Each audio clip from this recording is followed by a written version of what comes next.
lesson 5, graphing sine and cosine.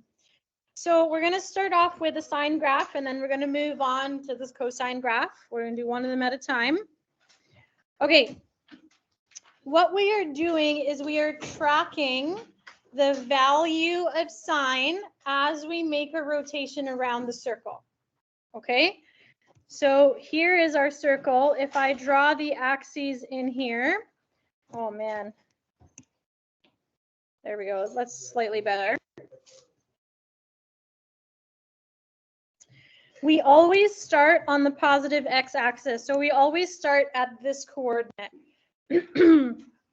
Because this is the unit circle, this coordinate is 1, 0. It goes to 0, 1. It goes to -1, 0. And then it goes to 0, -1. And then it comes back up to 1, 0. And it just goes around and around and around we go. Remember that cosine represents the x coordinate and sine represents the y coordinate. So what we're going to do when we graph sine is track the height of the circle as we make our way around. So on our graph, this is now like we are tracking just sine. So my y value here, my x-axis represents theta. My y-axis represents sine theta. This is what we're graphing.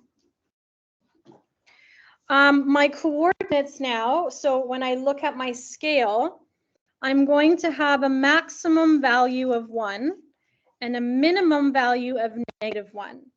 Because we're on the unit circle, we cannot be bigger than 1 because 1 is the radius. Okay. So as we go around the circle, right, this part is the x, this part is the y, this is 1, and how far around we've made it, we call theta. And this forms our right angle triangle. Okay, on our x-axis, rather than going up in increments of 1, 2, 3, 4, 5, 6, I am going to create increments of pi because that's how I've broken up my unit circle. So at the end here, I'm going to make this 2 pi, and I'm going to be here. This is 0. Halfway in between is pi. Halfway in between that is pi by 2. And this is 3 pi by 2. So essentially, this is 90-degree increments. Okay, so tracking sine, the height of the circle. Starting over here, y is 0. So sine begins at 0. When I go part way up the circle, sine is at the maximum value of +1. And the angle here, 90 degrees, is pi by 2. So at pi by 2, my y value or my sine theta value is +1. I go another pi by 2, and I make it to the value of pi. Sine again is 0. It's on the x-axis. So it is 0. Going another quarter turn, so another 90 degrees. We are at 3 pi by 2. I'm now at -1. So I'm down here. And then coming up to the end of the circle at 2 pi, the y value is 0. Okay, so the sine graph will look like kind of like a roller coaster wave. Up, down, and back. Okay, this is one rotation of sine. We know that when we are graphing sine and when we're on the unit circle, we can walk around the circle as many times as we want. So I can actually go backwards. I can go -pi by 2, negative pi, negative 3 pi by 2. And I can just keep this thing going forever and ever and ever and ever and ever. These are just going to keep on going. However, we need to know what is the base graph of sine. And when I do transformations, I always keep the first rotation in mind. Sine starts at the halfway point, goes up to the top, then down to the halfway, down to the bottom, and then back up to the halfway. Okay? What are some key features? The maximum value is 1. The minimum value, -1. What is the domain? What are all the possible values of theta that I can use for sine? Is there anything that would restrict my sine? -1. Is there anywhere on the circle that I'm not allowed to be? It's essentially asking the same thing. No, I can be anywhere on the circle. So my domain is x is all reals. Or you can call it theta is all reals. I can be anywhere on the unit circle. Remember that the sine graph represents the unit circle. Okay? What is the range of my graph? My y values. Can I be any height? No. Okay, so what is my range? 1 minus 1. So I have to be greater than or equal to -1, but less than or equal to +1. Because we're on the unit circle. Unit means 1. The maximum value I can have is 1. Okay, amplitude. This is from center to peak. I don't know if I spelled peak right. I never know if it's P-E-E-K or P-E-A-K. Is it A-K? Look at all you guys correcting your teacher like pros. Okay, it doesn't matter if you measure it to the top of the peak or to the bottom of the peak as long as it's measured from the center. You start from the center, and how far is it from the middle of your wave to the top of your wave? Okay, so the amplitude here is 1. Yeah, and I'm going to do the next part on the next page. The way that you can solve for this, because sometimes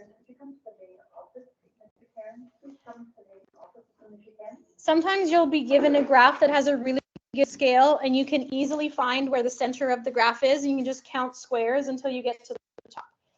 You're not always going to get a pretty graph. So we have to be able to calculate it some way. And the way that we're going to do it is take the max minus the min and divide it by 2. Technically, it's the absolute value.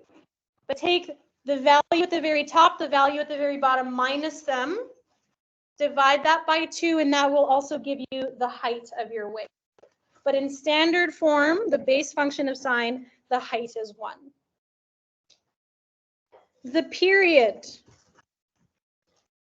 This means how long is one rotation.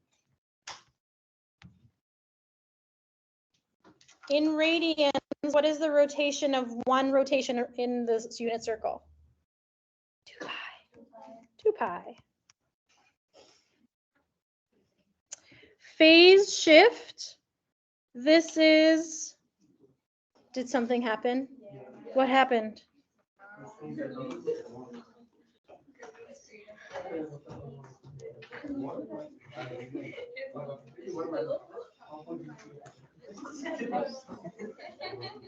Okay, did the screen come back? Yes. Beautiful. Okay, phase shift. Okay, your phase shift is your H value, means left or right. Okay, in the base function, we don't have a phase shift, so it's just 0. But when we do introduce a phase shift, I'm referring to the value H. left and right. Okay, vertical displacement, this is your K value, up and down. Up, down. And again, base function, we have not moved it up or down. You can also refer to this as the center axis. Where is the center of your graph? That will also help you determine whether or not you've shifted it up and down. Okay, x-intercepts. Where are the x-intercepts of the sine function? Where does it cross over the x-axis? There is one at pi and 2 pi and negative pi. Can we see a pattern maybe?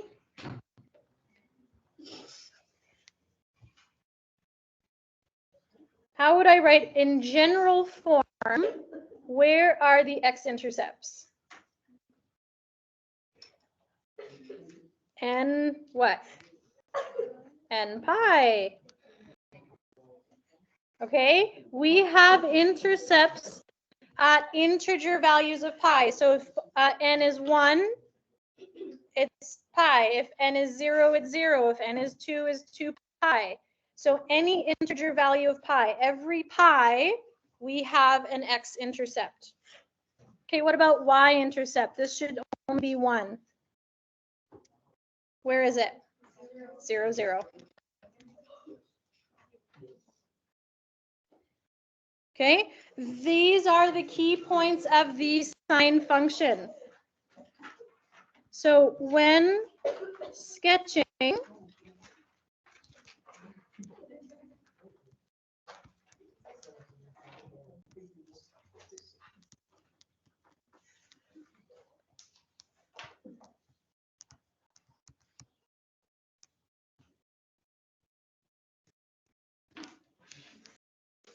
okay, C stands for center. The middle of the graph, pi by 2 is a maximum. Pi is the center, right? C also represents our x-intercepts. 3 pi by 2 and 2 pi. All right, on the next page, we're going to do the same list, but now for cosine. I'm going to go through cosine a little bit quicker because we understand the concept, right? So now I am focused on the x values.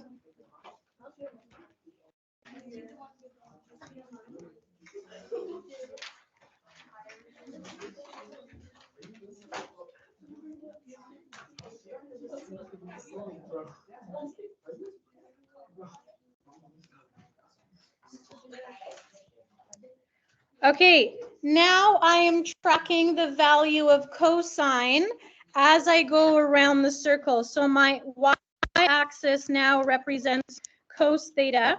My x-axis still represents regular theta. Starting at 2, ending at 2 pi. Halfway is pi by 2.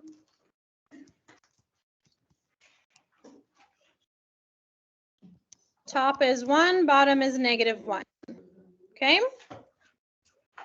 So we're still following the same pattern. We're starting at 0, going through a 2 pi rotation.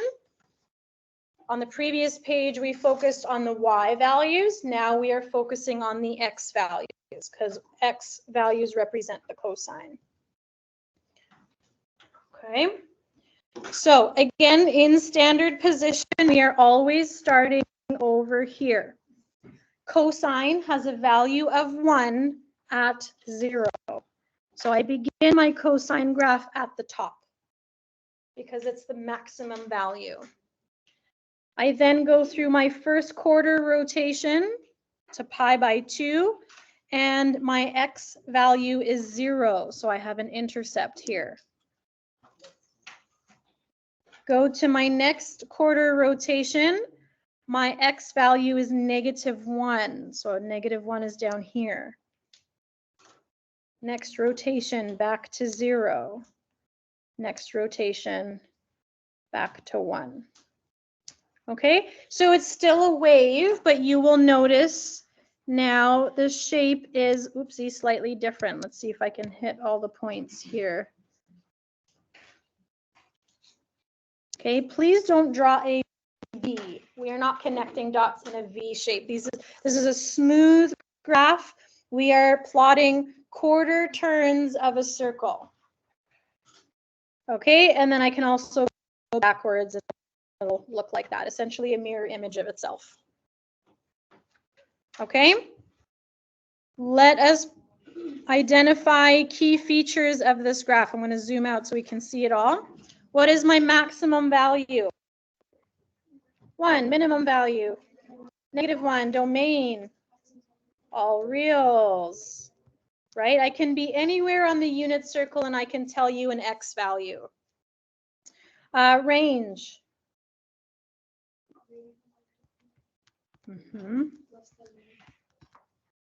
Perfect.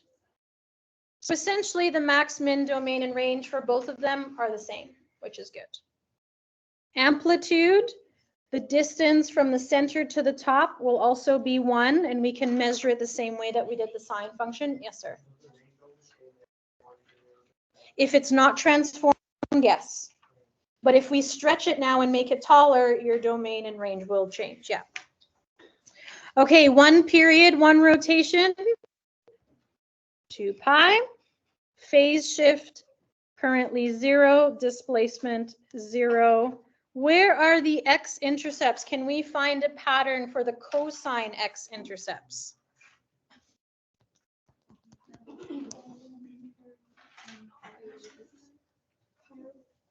So pi over 2, 3 pi over 2, negative pi by 2. Okay, so what's the pattern? What's the fractions of pi by 2? And how far apart is pi by 2 and 3 pi by 2? They're 2 pi apart or 1 pi apart?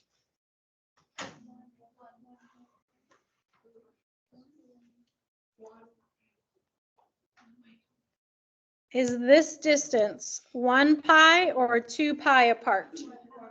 1 pi apart. Okay, so my x-intercepts start at pi by 2 plus n pi.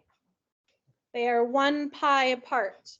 So my first one is at pi by 2, but I can minus 1 pi, plus 1 pi, plus 5 pi if I want, however many, but I have to start at the pi by 2. That's my first one, okay? This is unique between sine and cosine. Where is the y-intercept for cosine? 0, 1, good. This is also unique to cosine.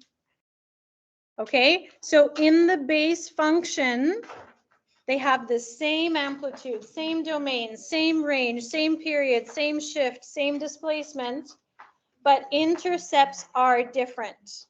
Okay, the pattern, cosine pattern,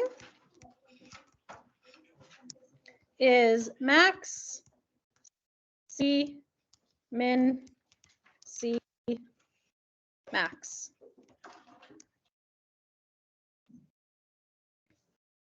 Okay. Now, what we're going to do is make some definitions for the transformations. I'm going to zoom in on this. I'm also going to erase this. Instead of C, I want us to put H. I want us to be consistent so that we're not thinking I'm teaching you something totally new.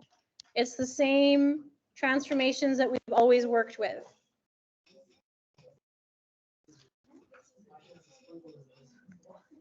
Okay, the A value is going to represent your amplitude.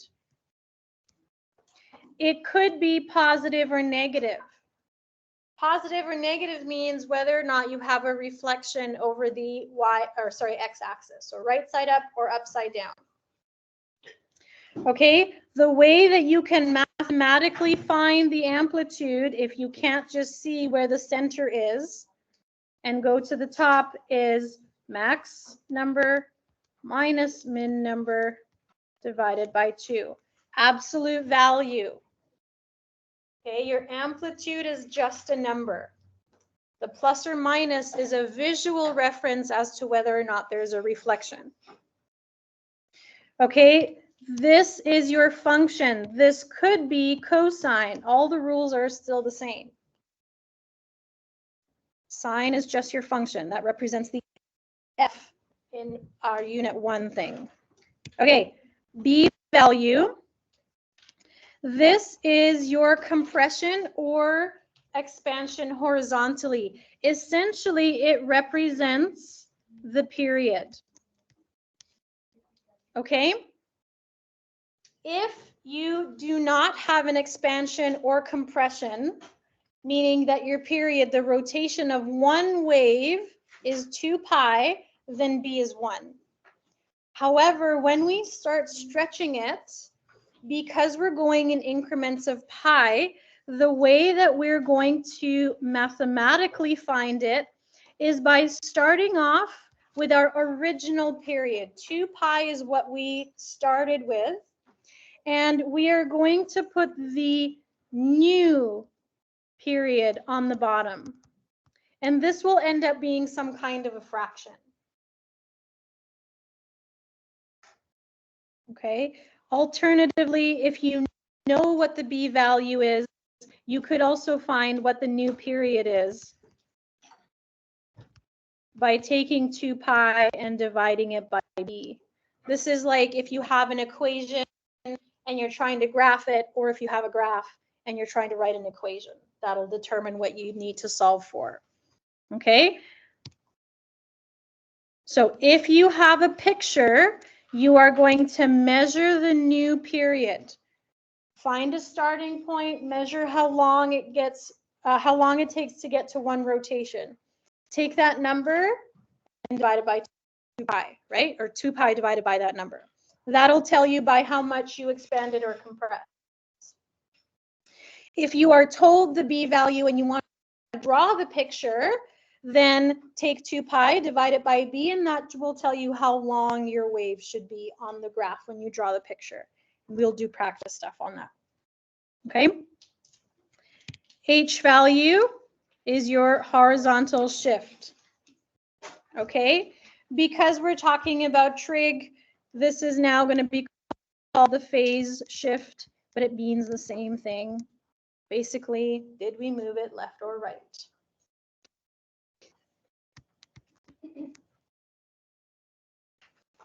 All right, and last one here is K. This is vertical shift or vertical displacement.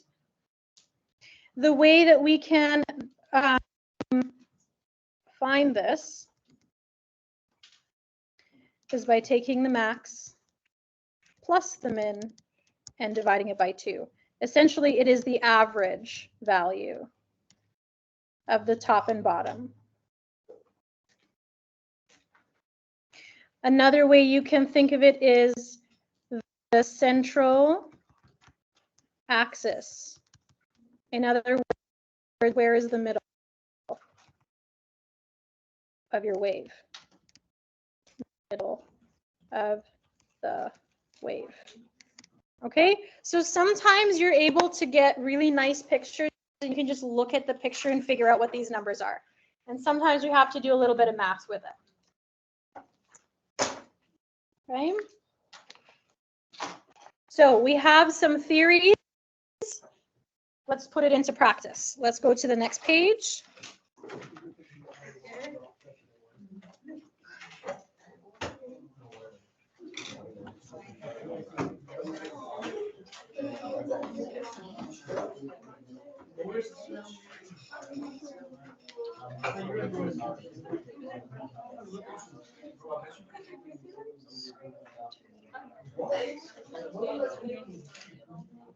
Okay, please copy what I'm doing. Ladies and gentlemen, thank you. Okay, what I want to do is graph one cycle of this equation that they've given me. So I'm going to draw an X and Y axis. Okay, so there's my Y axis and my X axis. I'm just going to draw 1, 2, 3, 4. That's about the center there. Okay. Now I see a few things. I have an amplitude of 3, means I have made it taller by 3. I see a compression 1/2. I have made it wider. I've made it longer, right? I stretched it out by 2. This is a horizontal stretch or horizontal expansion by 2. The amplitude is a vertical expansion by 3.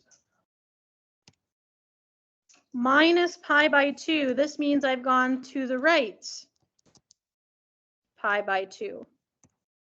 Pi looks like an H. Pi by 2. And this means I have gone down 1. Okay, so I'm using my transformation rules here. I'm going to assign each square vertically the value of 1. So this is 1, 2, 3, 4. Minus 1, minus 2, minus 3, minus 4.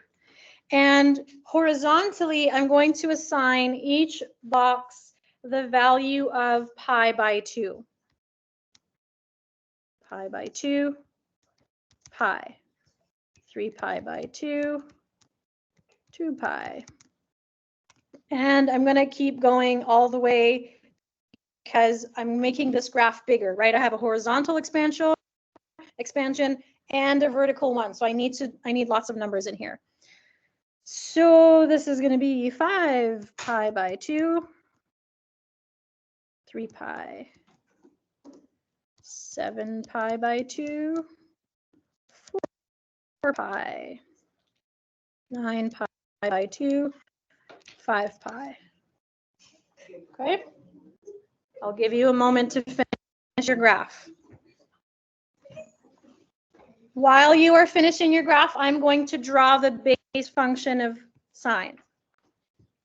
Starts at 0, goes to 1, goes to 0, goes to -1, comes back to 0.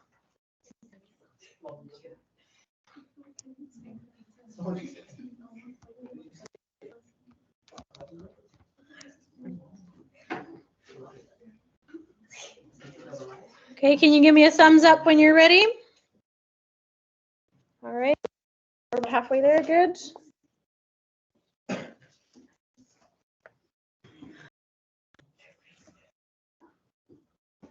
Okay, so what I need to do is I need to draw the transformed graph, and we want to kind of follow ERT, right? Let's deal with the expansions first, and then we can do the shifts.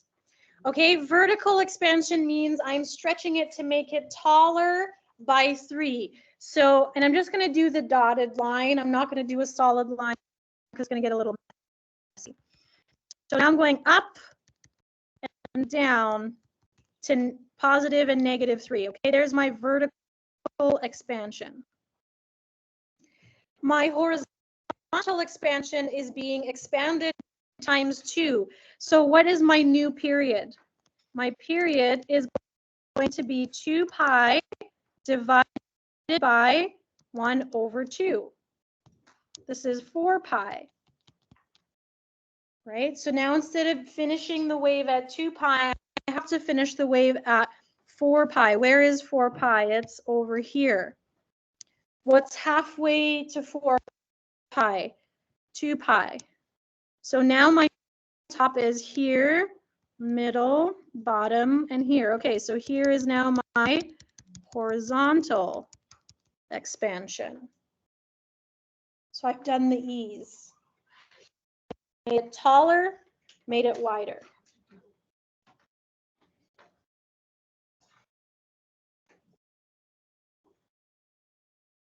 Did we follow that okay? All right. Now I have to move it over pi by 2 and down by 1. So my starting point is going to move over pi by 2 and down 1. But the blue graph is what I'm keeping in terms of the shape. So I start here. I go up to here. Here and here and here. So you see that dotted line? What I did is I'm just going like this to all the key points. I moved it over 1 and down, or sorry, over pi by 2, down 1. So my final graph here, here, here, and here. I'm going to erase some of my highlights so you can kind of see the before and after picture. Okay, so if I erase all the in-between stuff, oopsie.